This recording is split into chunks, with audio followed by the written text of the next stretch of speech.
ఇదిగో ఈ కనిపిస్తున్న స్థలమే మా డాడీ కొనుక్కోకుండా వదిలేశాడు.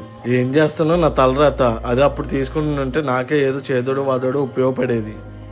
ఏ బాలు, ఇంత సడన్ గా వచ్చండి. అమ్మ నాన్న బాగున్నారా? బాగున్నాను పెద్దమ్మ. అమ్మ నాన్న కూడా బాగున్నారు. మీరెలా ఉన్నారు? బాగున్నాను రా. ఏంటి ఇటు వచ్చారు?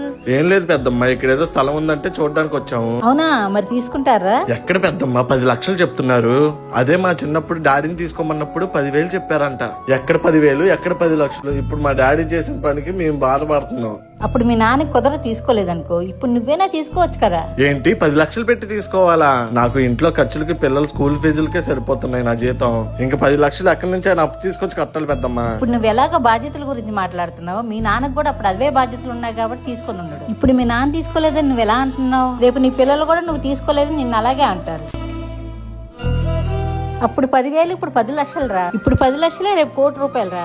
అప్పట్లో లోన్లు అప్పులు ఇచ్చేవాళ్ళు ఎవరు లేరురా. ఇప్పట్లో అలాంటి చాలా మార్గాలు వచ్చారా. అప్పు చేసినా తీసుకో, మంచి పనికే కదరా. ఇప్పుడు తీసుకుంటే రేపు నీ పిల్లలకు ఉపయోగపడుతుంది. మీ పెద్దమ్మ చెప్పిన మాట కూడా నిజమే కదండి. మీ నాన్న చేసిన తప్పు మాత్రం మీరు చేయమాకండి.